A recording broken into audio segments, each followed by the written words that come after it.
యవనులు, పెద్దలు, చిన్నలు ప్రతి ఒక్కరూ కూడా give first priority to God's word. దేవుని వాక్యానికి ప్రాధాన్యత ఇస్తే ఆ వాక్యం నీ కుటుంబాన్ని స్థిరపరుస్తుంది, నీ బ్రతుకుని బాగు చేస్తుంది, దురలవాట్ల వైపు, చెడలవాట్ల వైపు వెళ్లకుండా నిలబడే విధంగా చేస్తుంది.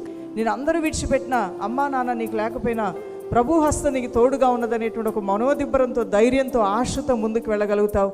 నువ్వు నమ్మిన ఈ దేవుడు నిన్ను బ్రతికించేవాడే కానీ, నిన్ను నిలబెట్టేవాడే కానీ నీ కీడు చేసేవాడు కాదు దేవుని బిడ్డ. అటువంటి వాక్యాన్ని ప్రేమించి హత్తుకో దేవుని బిడ్డ.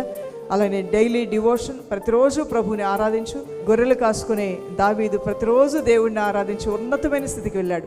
ఆయన రోజు ఆరాధిస్తూ ఉంటే ఉన్నతంగా నీ జీవితాన్ని ప్రభు ఆస్వాదించి దీవించడం ప్రారంభిస్తాడు. Spend your quality time with your family. తల్లిదండ్రులతోనూ, భార్యాభర్తలతోనూ, అన్నదమ్ములు, అక్కచెల్లెలతో రిలేషన్షిప్ అనేది కాపాడుకోండి. కక్షలు, ద్వేషాలు పెట్టుకొని బ్రతికితే ఎంత? జస్ట్ ఒక 40 సంవత్సరాలు, 45 సంవత్సరాలు దాటగానే మనకి గుర్తొస్తుంటాయి చాలా విషయాలు. ఇంకేముంది, లైఫ్ ఆల్రెడీ సగం అయిపోయింది అనేది తెలిసిపోతూ ఉంటుంది. ఆ షార్ట్ పీరియడ్ ఆఫ్ టైంలో నువ్వు చేయగలిగింది ఏమీ లేదు. బ్రతికున్న 4 రోజులు కూడా సమాధానంగా ఉండు. కక్షలు, కోపాలు, ద్వేషాలు వీటిని విడిచిపెట్టి ఈ సంవత్సరంలో దూరంగా ఉన్నారేమో, ఎడముఖం పెడముఖంగా ఉన్నారేమో, వాటిని వదిలేయండి. ఎవరో ఒకరు తగ్గించుకొని వెళ్ళి మాట్లాడండి, ప్రయత్నం చేయండి. దేవుడు మీకు సహాయం చేస్తాడు. తర్వాత హార్డ్ వర్క్. నీ చేతికి వచ్చిన ఏ పనైనా శక్తి లోపం లేకుండా చేయమన్నాడు దేవుడు. అది చదువైనా, అది పనైనా, అది ఉద్యోగమైనా, అది ఏదైనా సరే ఎంజాయ్ ఎవ్రీడే.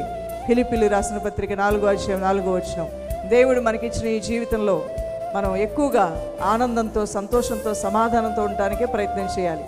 ప్రతి చిన్న విషయానికి చింత పెట్టుకుంటే జీవితం అంతా చింతలమయమైపోద్ది. గతించిపోయిన విషయాలు, నీ బాల్య దినాలు కొన్ని రోజులు జ్ఞాపకం చేసుకుని ఏడుస్తారు. యవ్వన కాలంలో జరిగిన నష్టాలు కొన్ని రోజులు జ్ఞాపకం చేసుకుని ఏడుస్తారు. మరికొన్ని రోజులేమో వాళ్ళకి మంచిగా జరుగుతుంది, నాకు జరగట్లేదు ఏడుస్తుంటారు. జీవితమే ఏడుపులాగా అయిపోతుంది. అలా వద్దు.